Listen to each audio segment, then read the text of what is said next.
Muy buenos días, queridos hermanos. Sean todos bienvenidos en este tiempo. Gracias al Señor que Él nuevamente nos permite estar reunidos como congregación. Así que, amados hermanos, sean todos bienvenidos en este tiempo. Es un gozo nuevamente estar frente a ustedes, entendiendo de que el Señor así lo permite. Voy a pedir que abra su Biblia en Juan capítulo 5, Evangelio según San Juan capítulo 5. El título del mensaje de esta mañana es el siguiente: un mandato de libertad. Un mandato de libertad es el título del sermón de esta mañana. Acompáñenme a Juan capítulo 5, versículo 1. Vamos a abarcar hasta el versículo 18. Fíjense lo que dice la palabra del Señor, Evangelio según San Juan capítulo 5, versículos 1 al 18. Después de estas cosas había una fiesta de los judíos y subió Jesús a Jerusalén.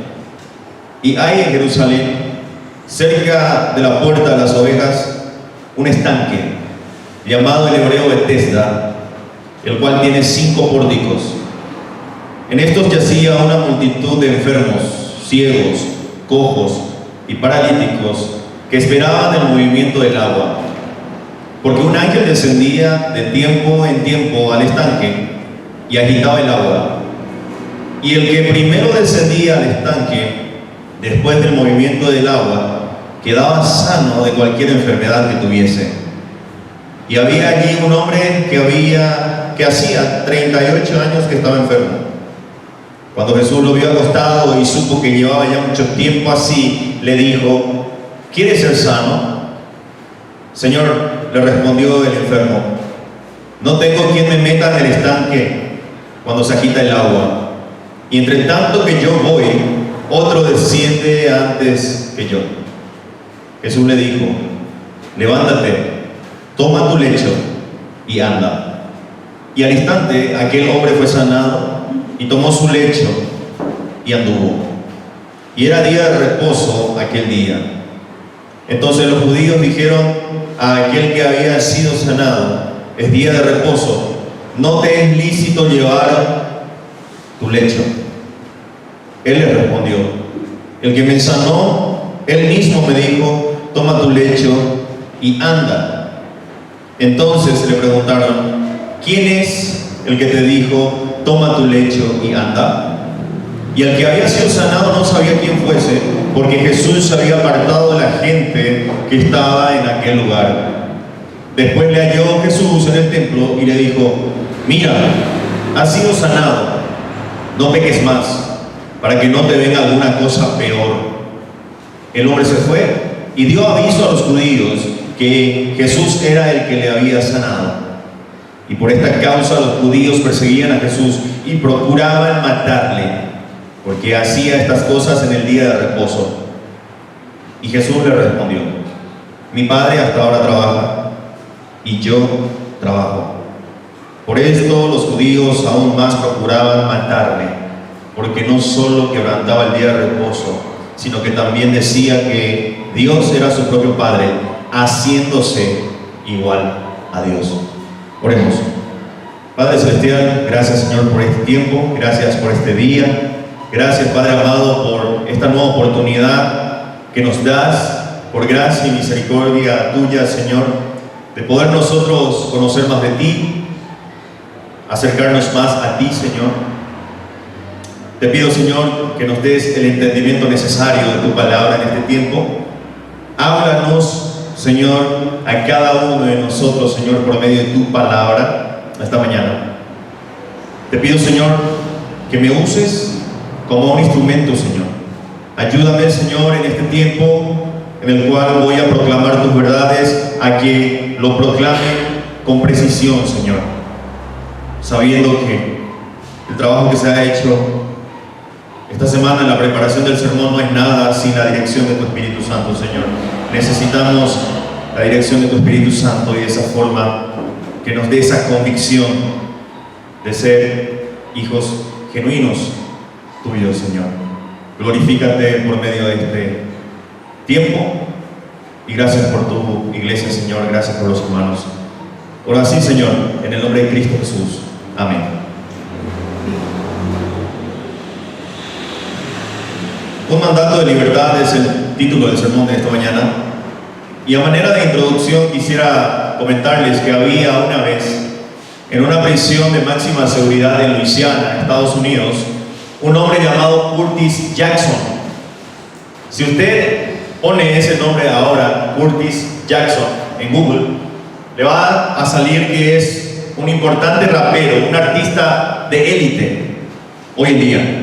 Pero antes de ser famoso rapero, como les digo, era un joven atrapado en un ciclo brutal del tráfico de drogas y la violencia callejera. Eso antes. Pero un día, mientras cumplía una condena en un centro de detención juvenil, un guardia de seguridad le hizo una pregunta directa que resonó en la mente de Curtis. El guardia le dijo: ¿qué vas a hacer con tu vida? ¿Vas a ser un criminal para siempre? ¿O vas a levantarte y hacer algo diferente? Esa pregunta dura y lleno de desafío no venía con una solución mágica. Más bien era una confrontación a su propia voluntad. Era un llamado a levantarse del lecho de su destino aparentemente escrito. Muchos años después, el propio artista reconocería que ese momento fue un punto de quiebre en su vida, el inicio de una elección dolorosa pero liberadora que lo llevó, escuchen bien, por un camino radicalmente distinto. Esta historia, en su crudeza, amados hermanos, refleja la esencia del encuentro que hoy contemplamos en este pasaje del Evangelio de Juan. No junto a un estanque en Jerusalén, sino en la prisión de una vida reducida a la postración. Un hombre escucha una pregunta que le confronta con su propio deseo de libertad. Hoy, amados hermanos, nos adentramos en uno de los encuentros más poderosos y al mismo tiempo controversiales del ministerio de Jesús. Exploraremos cómo Cristo irrumpe en los espacios de parálisis más profundos de la vida humana. Ahora, Jesús, lo interesante de esto es que no viene con un programa de rehabilitación social. Jesús no viene con un debate teológico. Él no se acerca con la intención de debatir, sino más bien viene con una palabra de autoridad dirigida a un solo hombre. Una palabra que, amados hermanos, desata una cadena de eventos que revelaría más adelante quién es Él en realidad. Y me gusta citar uno de los teólogos favoritos míos, es Dietrich Bonhoeffer, y él dice con respecto a eso, escribiendo desde su propia experiencia en cautiverio, lo siguiente: dice, no es nuestra inquietud la que puede hacer mucho. No es nuestra inquietud la que puede hacer mucho. Dietrich dice, sino la santa obediencia a la palabra de Jesús, que es lo único que tiene fuerza para levantar a los hombres de su postración y hacerlos libres. O sea, no depende de nuestra voluntad, sino más bien depende del poder de Cristo. Ahora, Jesús, lo llamativo de esto es que no pregunta la fe del paralítico, sino pregunta por su voluntad. ¿Quieres ser sano? La pregunta desnuda el corazón del hombre, revelando una parálisis aún más grande de la de sus miembros, la resignación, y entonces viene el mandato que lo cambia todo. Levántate, toma tu leche, anda. Pero esa libertad, amados hermanos, por más buena que sea, por más maravillosa que sea, por más auténtica y sobrenatural que sea, nunca pasa desapercibida. ¿Por qué? Porque provoca la libertad siempre una provocación inmediata. La misma acción que libera al hombre enfurece a los religiosos porque viola las reglas sobre el día de reposo en aquel entonces. Ni siquiera un hombre podía tomar su lecho, su camilla, y andar consigo mismo en día de reposo, en día sábado.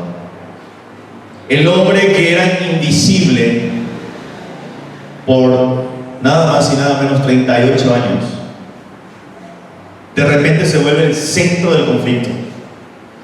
Y obviamente trasciende su curación y apunta directamente a la identidad y autoridad de Jesús. Hermanos, la libertad genuina siempre desafía los sistemas que prefieren el control y la tradición sobre la misericordia y el poder transformador de Dios.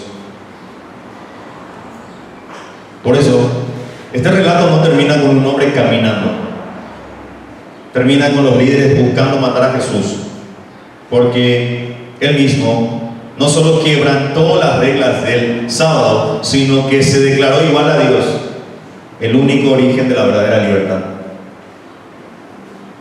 Ante este pasaje, amados hermanos, debemos hacernos preguntas incómodas y necesarias. ¿En qué lecho de comodidad, en qué lecho de dolor o en qué lecho de excusa has estado postrado por años, esperando que alguien o algo te saque en lugar de escuchar la voz de Jesús? ¿Reconoces que a veces, como los religiosos del texto, prefieren la seguridad de las reglas y la tradición antes que el movimiento impredecible y liberador del Espíritu de Dios? Y la más crucial de todas, cuando el mandato de libertad resuena para ti, amado hermano, escuche bien, obedeces al instante, tomando sobre tus hombros el símbolo de tu angustia o esclavitud, o buscas razones para quedarte un poco más en el suelo. Quiero esta mañana desarrollar 3 puntos con ustedes en lo que concierne a esta historia. El primero, el diagnóstico de la atadura. El diagnóstico de la atadura. Voy a volver a leer, estoy en Juan 5. Vamos a ver los versículos 1 al 7 ahora.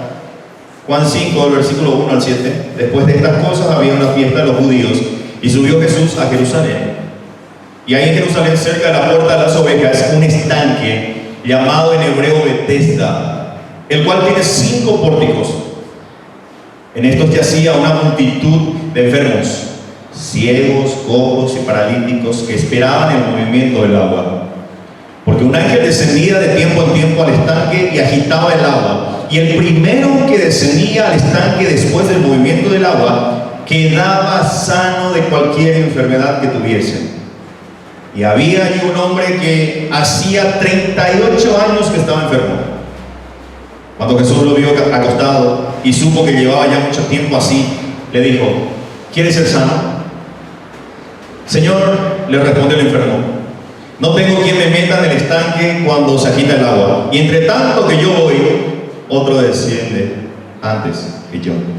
El primer punto, el diagnóstico de la atadura. Nos situamos, amados hermanos, en Jerusalén, junto al estanque de Betesda, un lugar cuyo nombre sugiere un contraste, diría yo, paradójico, porque este nombre en hebreo significa casa de misericordia. Allí una multitud de enfermos yacía. Dice la Biblia que había ciegos, cojos y paralíticos, una multitud. Y cuando la Biblia habla de multitud, mínimamente habían 3.000 personas, nada más y nada menos. Ahora, lo llamativo de esto es que Juan se enfoca en un solo hombre. Juan se enfoca en un solo hombre que lleva, dice la Biblia, 38 años en la misma condición de parálisis. Ahora, la exégesis de este pasaje nos muestra un cuadro de desesperanza sistematizada, como lo he denominado. La tradición dice que un ángel agitaba el agua y el primero en entrar, luego de que el agua se agitaba, quedaba sano de cualquier enfermedad. Este hombre, sin embargo, no tenía a nadie, absolutamente a nadie que lo ayude, mejor dicho, a llegar primero. Y era obvia la razón: estar paralítico. Ahora, su respuesta a Jesús no es un sí lleno de fe, es lo llamativo.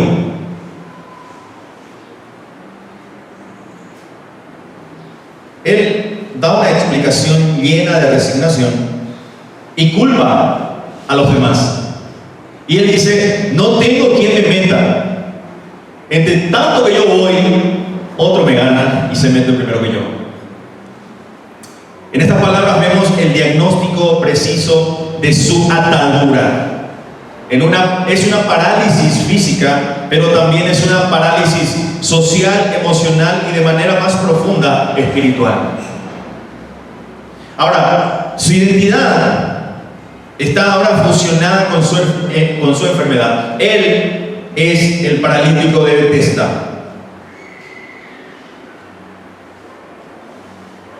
Para este hombre, el estanque, supuesta fuente de sanidad, para él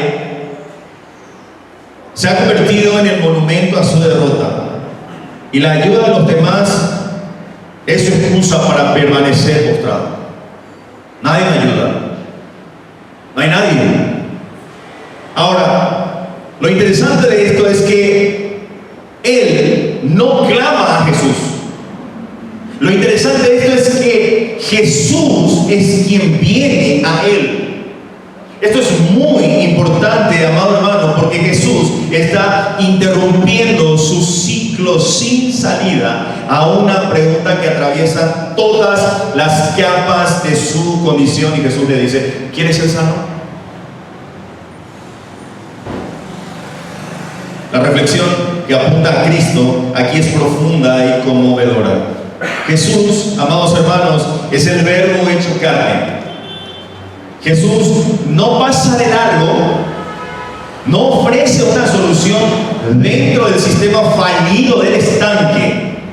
Jesús, al hacer la pregunta, amados hermanos, realiza el diagnóstico divino de la condición humana. Jesús ve más allá de los músculos atrofiados, mucho más allá. Y lo que surge aquí es interesante.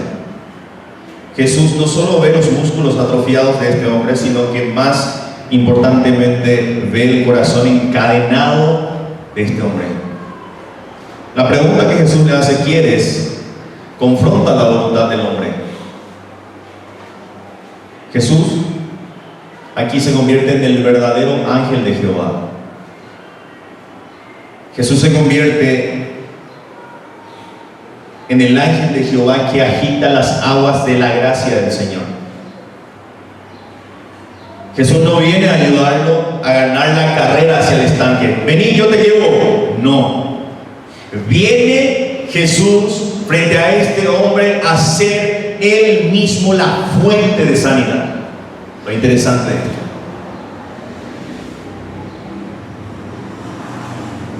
En este acto, Cristo se revela como el único que puede diagnosticar con precisión absoluta la raíz de nuestra esclavitud.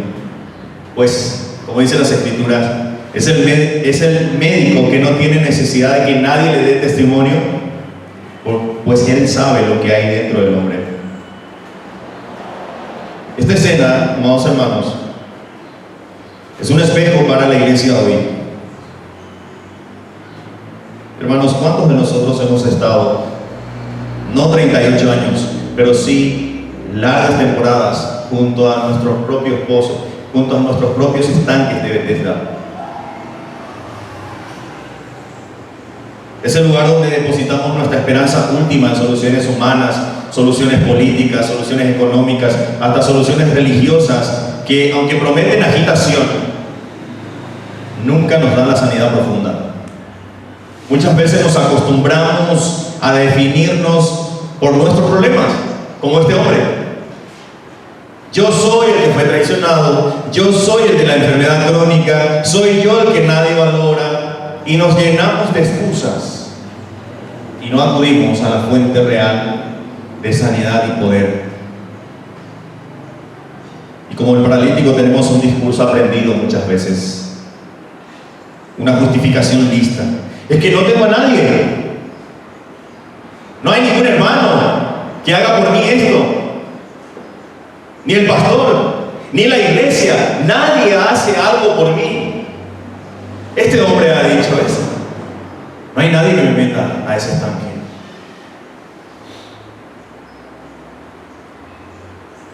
No tengo a nadie, decía este hombre. Y nosotros muchas veces decimos lo mismo. Es que la economía, es que la iglesia, es que la familia. Y nos llenamos de justificación todo el tiempo. Cristo, dice la palabra, que está en medio de su iglesia, que es columna y baluarte de la verdad. Y si entendemos eso, Cristo está presente ahora mismo, en medio de nuestro. Y si Cristo está hoy, en este lugar, ¿qué le respondería si te preguntase lo mismo? ¿Quieres ser sano? Ahora, no pregunta si crees en doctrinas correctas sobre la sanidad. Te pregunta si quieres salir de esa condición, aunque dolorosa, se ha vuelto tu zona de confort conocida. La invitación, amados hermanos, es a dejar de mirar al agua que no te cura, de ir a fuentes que no sanan. Esa es la confrontación aquí, esa es la invitación a dejar de mirar al agua que no te cura, de culpar a los que no te ayudan y de contar los años de tu fracaso. No. La sanidad comienza cuando, ante esa pregunta incómoda y amorosa, tu espíritu grite un sí sincero. Quiero ser sano. No esperes, amado hermano, a que las circunstancias se alineen. Él está aquí delante de nosotros, diagnosticando tu verdadera necesidad. ¿Qué le responderías al Señor? En segundo lugar, el poder del mandato liberador. El poder del mandato liberador. Fíjense lo que dicen los versículos 8 y 9. Jesús le dijo: levántate, toma tu lecho. ¿Y qué más? ¿Y qué más le dice? Y anda. La Biblia dice aquí: y al instante aquel hombre fue sanado y tomó su lecho y anduvo, y era día de reposo aquel día. El drama de Bethesda alcanza su clímax no con un ritual, sino con una orden.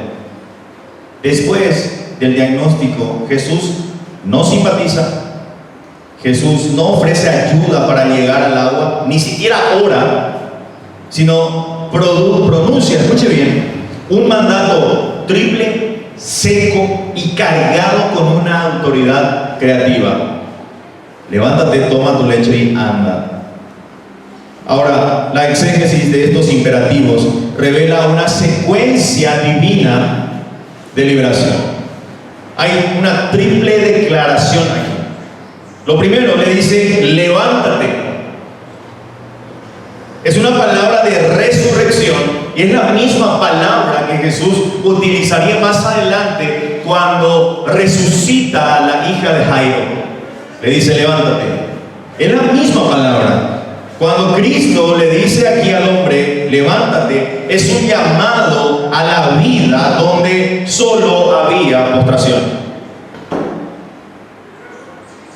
Pero escuche bien, la libertad no es solamente ponerse en pie La libertad es romper con la identidad del pasado. Por eso Jesús le dice el segundo mandato: toma tu lecho.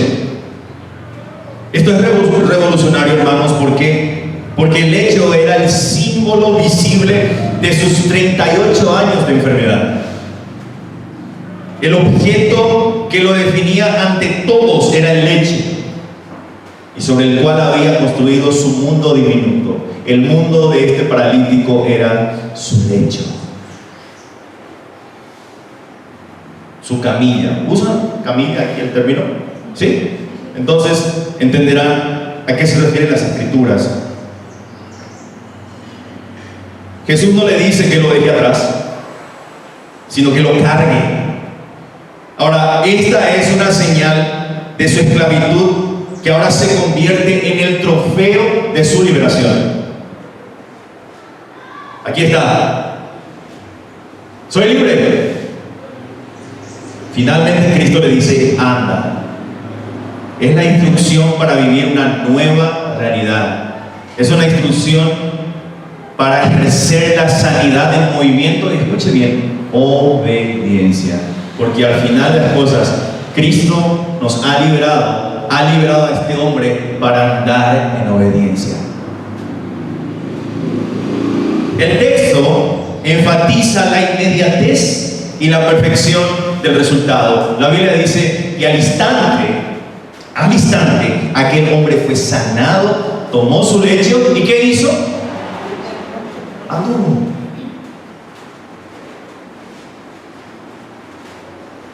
La palabra de Jesús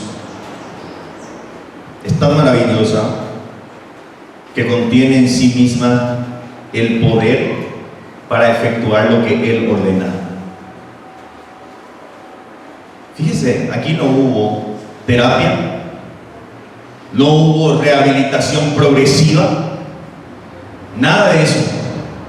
Fue la autoridad del Verbo creador, que en el principio dijo: hágase la luz, actuando ahora en un cuerpo postrado. Este momento es una cristología pura y también un anuncio del Evangelio. Jesús se revela como la palabra eficaz de Dios. Su mandato, amado hermano, no es una sugerencia, no es motivación, es un decreto de gracia que imparte vida. Por eso decimos que todas aquellas personas que tienen un encuentro real con Jesús, un encuentro genuino con Jesús, el Jesús de la Biblia, esta persona ya no vuelve a ser la misma. Ya no. Hay un cambio. Hay un cambio. La reflexión aquí nos lleva directamente a la persona y obra de Cristo. Él es, escuchen bien, Él es el nuevo Moisés. Pero en lugar de dar una ley desde el Sinaí que expone la incapacidad humana, porque esa es la finalidad de la ley, exponer los pecados de la humanidad, en lugar de ello, da una orden junto al estanque que imparte capacidad divina. Aquí Cristo es el verdadero Shabbat, nuestro verdadero reposo. El reposo de Dios que trae la obra completa de liberación.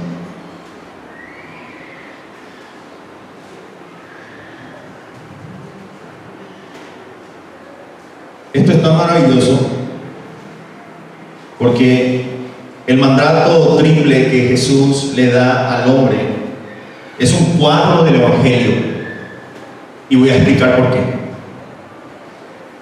Cristo con autoridad nos dice: levántate. Esto significa que nos justifica y nos da una nueva vida. Él dice: toma tu lecho, es decir, nos llama a abrazar nuestra historia redimida sin vergüenza como testimonio público de la resurrección que Él ha impartido en nosotros. Su vida de ustedes es el trofeo.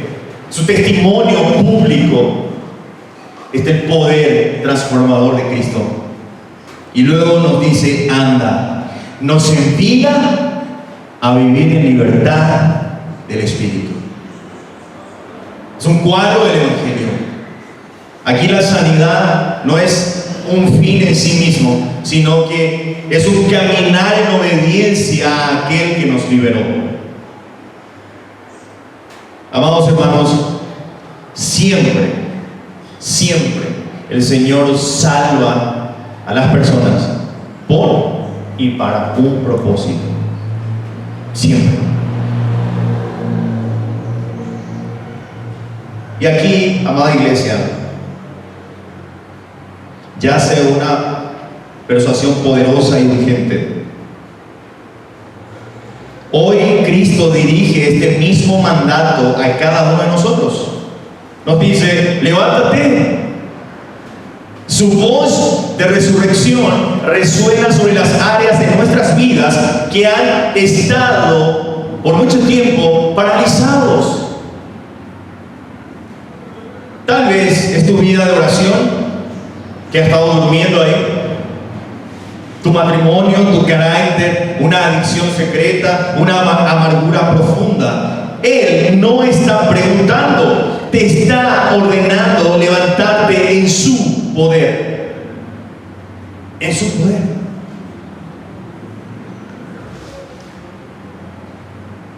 Hermanos, pero mucha atención aquí. La libertad en Cristo exige responsabilidad de parte nuestra. Exige responsabilidad. Toma tu lecho. No puedes pretender ser libre mientras te avergüenzas de tu pasado, mientras escondes ese lecho de dolor, de fracaso, de pecado. No puedes. La verdadera libertad es llevar ese mismo lecho ahora como testimonio de que Jesús lo transformó de prisión en trofeo. Y conocemos gente así, ¿no? Ese se volvió cristiano. Él, hermanos, ¿sí? Lo que tenemos, la evidencia de que Cristo ha hecho una liberación en nosotros. Porque nuestra condición no es ajena a la de este hombre. Quizás nosotros no estábamos paralíticos físicamente, pero estábamos atados. Estábamos siendo prisioneros, siendo esclavos, como dice Pablo. Entonces, la libertad siempre exige responsabilidad. Finalmente, dice aquí: anda. La sanidad espiritual que Dios ha impartido mediante Cristo en nosotros no es para quedarse contemplando el estanque vacío, no. Es para caminar en una nueva manera de vivir. ¿Estás caminando en obediencia? Sí, muchas veces nos jactamos y nos vanagloriamos. Cristo me salvó, Cristo derramó su gracia sobre mí. Pero mucho cuidado, esa libertad siempre va a exigir responsabilidad de parte nuestra.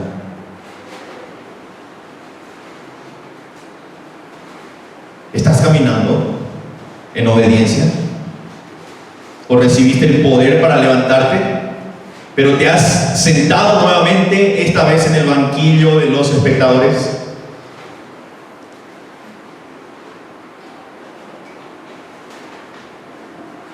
Su mandato, hermanos, es nuestra libertad.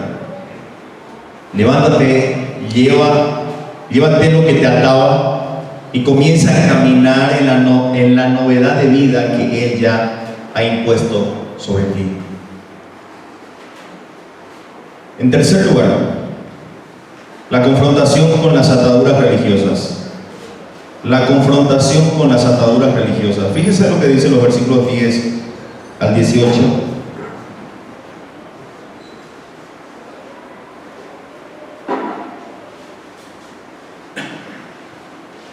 Entonces, los judíos dijeron a aquel que había sido sanado: es día de reposo, no te es lícito llevar tu lecho.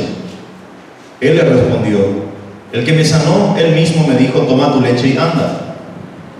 Entonces le preguntaron: ¿quién es el que te dijo, toma tu leche y anda? Y el que había sido sanado no sabía quién fuese, porque Jesús se había apartado de la gente que estaba en aquel lugar.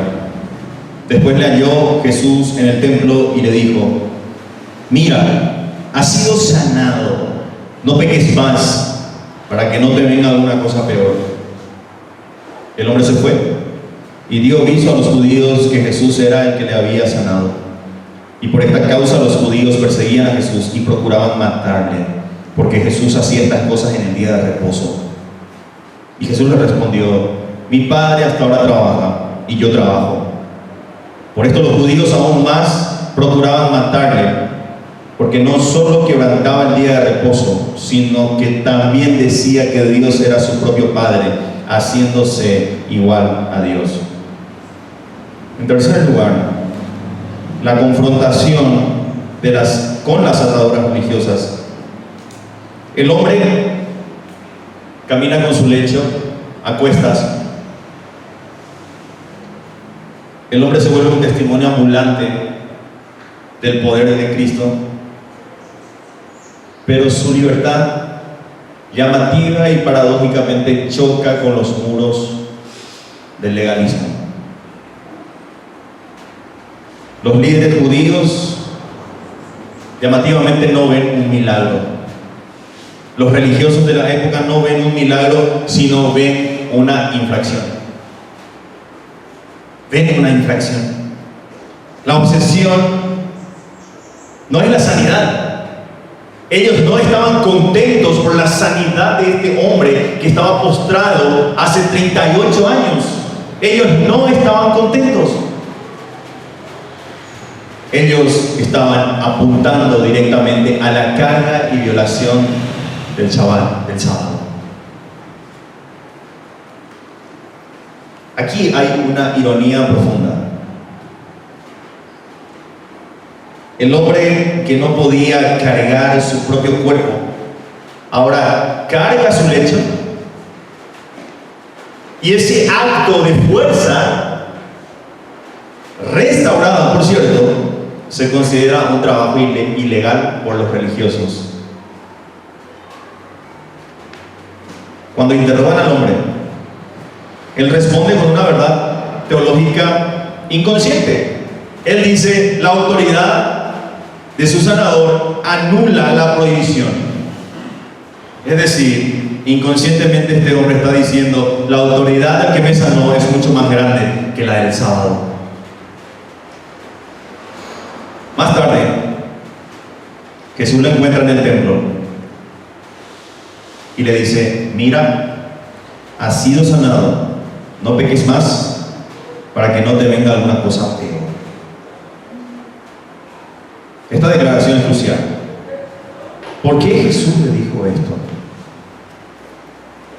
El texto no especifica un pecado anterior que ha causado o que causó su parálisis, contrario a la creencia de la época. En el contexto judío de la época de Cristo se creía que las personas que estaban sufriendo este tipo de enfermedad es porque han tenido un pecado anteriormente muy grande.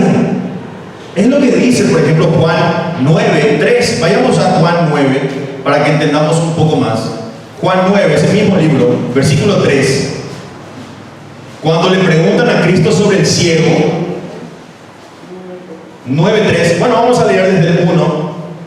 Juan 9:1 al 3 dice: al pasar Jesús vio a un hombre ciego de nacimiento y le preguntaron sus discípulos: Rabí, ¿quién pecó, este o sus padres, para que haya nacido ciego? Respondió Jesús: no es que pecó este ni sus padres, sino para que las obras de Dios se manifiesten en él. Entonces, en el contexto judío de la época, había una creencia de que tuvo que haber un pecado grave en la vida de este hombre. La advertencia de Jesús no mira al pasado causal, sino al futuro ético. La frase "ha sido sanado" Escuche bien, etimológicamente es un perfecto pasivo. Esto nos indica un estado permanente resultando a una acción completada. Es decir, Cristo le dijo: has llegado a estar sano y lo sigues estando. Jesús, en otras palabras, le está diciendo: contempla el hecho consumado de tu liberación. Ahora, vive a la altura de ello. Ahora, el no peques más de Jesús es una exhortación a no volver a una vida de desobediencia, ya que la libertad física recibida es un don que debe conducir a una nueva vida. Ahora, cuando Cristo le dice para que no te venga alguna cosa peor, no es que va a venir una enfermedad más terrible. La cosa peor aquí es la consecuencia última del pecado, la separación espiritual eterna de Dios. Esa es la cosa peor. Esa es la cosa peor. Jesús coloca la sanidad en su verdadera perspectiva. Esta es una advertencia misericordiosa de parte de Cristo, porque en otras palabras Cristo le está diciendo: no cambies la liberación eterna que te ofrece el libertador por un retorno a la esclavitud del pecado, cuyo fin es infinitamente más grave que 38 años de estar postrado. Aquí se nos revela que a Jesús le interesa más la sanidad espiritual de una persona antes que la sanidad física. En la mayoría de los milagros de Cristo, en los evangelios, siempre Cristo, luego de hacer un milagro, ha dicho: vete, tu fe te ha salvado. Es lo que importa al fin y al cabo.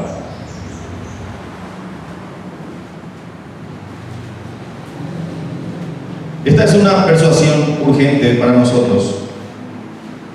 Cristo nos ha encontrado en nuestro propio templo y nos ha dicho: mira, has sido sanado.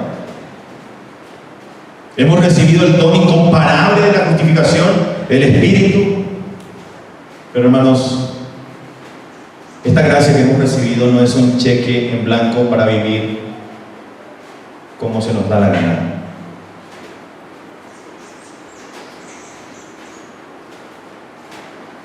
La advertencia para nosotros es clara también: no peques más.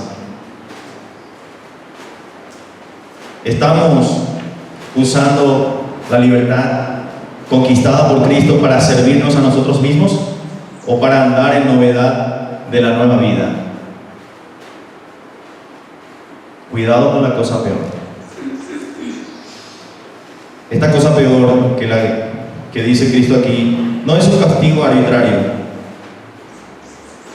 Es una advertencia espiritual de recibir un milagro y luego vivir como si nada hubiese acontecido. De gozar el perdón del domingo y vivir en desobediencia el resto de los días.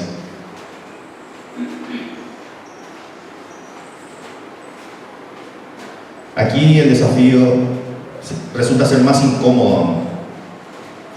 Nos identificamos más con el hombre sanado o con los religiosos que lo acosan.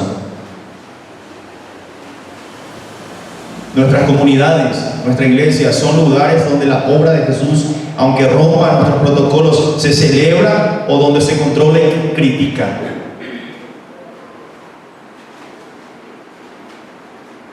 Jesús trabaja hasta hoy, como lo dice aquí. Amado hermano, que nuestra iglesia sea un santuario donde los sanados puedan caminar en libertad, cargando su testimonio sin miedo, y donde la mayor advertencia sea no dar la espalda al autor de la vida. Todos los que estamos aquí, todos los que estamos aquí, sin excepción alguna, y comenzando por mí, nadie, absolutamente nadie es digno de estar sentado, y ni siquiera, mucho menos, de ser salvado por Cristo. Nadie. Entonces muchas veces cuestionamos la libertad que Cristo le otorgó a otra persona, como los religiosos. ¿Él? ¿Ella? No, pastor, usted está mal. Hermanos, todos nosotros estamos a la igual medida frente al Señor. Nadie es más, nadie es menos. Todos somos indignos. Entonces, en conclusión, me queda 5 minutos. En conclusión, hemos recorrido el camino desde el estanque de Bethesda hasta el templo, siguiendo los pasos de un hombre que pasó 38 años de postración a una libertad que desató una tormenta religiosa. En cada punto, Jesús ha sido el centro. El centro no ha sido el ángel que movía el agua, el centro no han sido los religiosos, el centro no ha sido este hombre, el centro ha sido Jesús. Su gracia es infinita. Este relato no es solo la historia de un paralítico, es el espejo de nuestra propia condición, amados hermanos. Es el modelo de la obra transformadora de Cristo. La pregunta final no es ¿qué pasó entonces?, sino ¿qué harás ahora con el mandato de libertad que hoy resuena en este lugar? Porque somos libres en Cristo. Pero cuidado con usar esa libertad y llevarlo a un libertinaje. Es cierto, celebramos la libertad en Cristo, pero que eso no nos lleve a un libertinaje. Por tanto, el llamado a la acción es claro y secuencial. De acuerdo a estos 3 puntos que hemos visto, primero, responde al diagnóstico con honestidad. Responde al diagnóstico con honestidad. Jesús te pregunta hoy, en medio de tu tormento personal, ¿quieres ser sano? Deja de dar excusas, deja de culpar a otros, deja de contar los años de tu fracaso, deja de apreciar el estanque de soluciones humanas que nunca llegan. Hoy es el día de la honestidad frente al Señor. Y el Señor nos va a recibir tal y cual estamos. En la quietud de tu corazón, sí, grita un sí, quiero ser sano. Admite esa parálisis espiritual que tienes, admite esa incapacidad que tienes y admite ese profundo deseo de ser libre. Ese sí es el primer paso de fe. En segundo lugar, obedece el mandato con valentía. La palabra de Cristo para ti es la misma. Levántate, toma tu leche y anda. No hay más debate. Su mandato contiene el poder para cumplirlo. Él no te pide que sanes primero.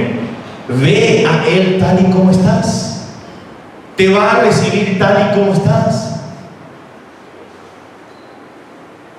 Te ordena levantarte en su nombre y al obedecer, escuche bien hermano, recibirás la fuerza que proviene de Él.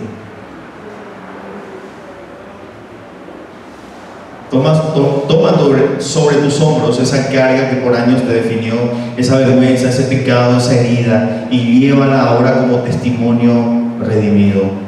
Comienza a caminar en obediencia. Da el primer paso práctico de obediencia en esa área de tu vida. Hermanos, no hay sanidad en la pasividad. No hay. La hay solo en la obediencia activa a su voz. Y tercero, elige la libertad sobre la tradición. Tu nueva vida en Cristo inevitablemente confrontará sistemas, va a confrontar opiniones y hasta tradiciones religiosas que valoran más el control que la libertad. Como ese hombre serás cuestionado por llevar tu lecho el día de reposo. Vas a ser cuestionado por tu fe, vas a ser cuestionado por tu libertad. Como Jesús, serás criticado por poner la misericordia por encima de las reglas. Decide hoy de qué lado estarás. ¿Defenderás la libertad gloriosa que Cristo nos dio, aunque incomode a los guardianes de la religión? ¿O retrocederás para encajar traicionando el milagro que viviste? Amado hermano, no permitas que la crítica religiosa te paralice de nuevo. Vive en la verdad que eres un hijo libre. Hermanos, este pasaje termina con Jesús perseguido por declarar quién era. La verdadera libertad siempre tiene un costo. Si estás siguiendo a Cristo y no te cuesta nada, autoexamínate, porque el seguir a Cristo siempre tendrá un costo. Hoy, el Señor del sábado, el Hijo igual al Padre, extiende su mano hacia nosotros y su palabra hacia nosotros. No te vayas de aquí cargando el mismo peso con el que entraste. Su mandato es para ti: levántate, toma tu lecho y camina. Y para terminar, vive para siempre como testimonio de que donde está el Espíritu del Señor, allí hay verdadera libertad. Amén, hermanos. Vamos a ponernos en pie, vamos a terminar esta parte.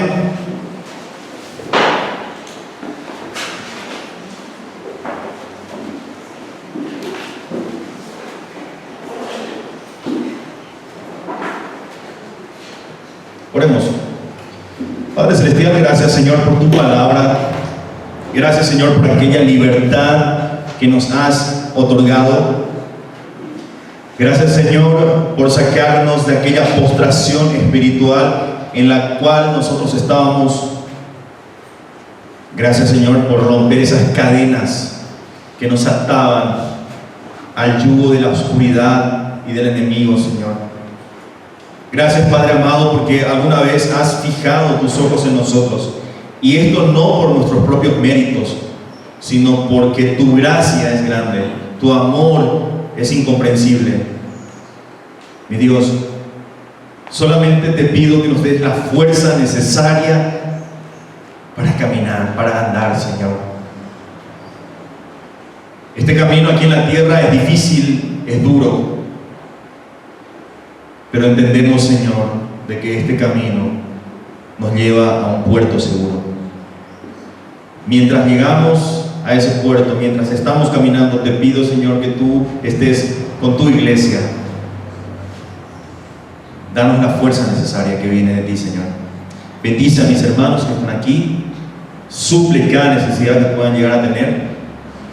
Y, Señor, tú conoces cada corazón que está aquí. Te pido que los recibas, Señor. Gracias, Padre amado, te doy por tu palabra. Perdona nuestros pecados. Oro así, Señor, en el nombre de Cristo Jesús. Amén. Que el Señor les bendiga, hermanos.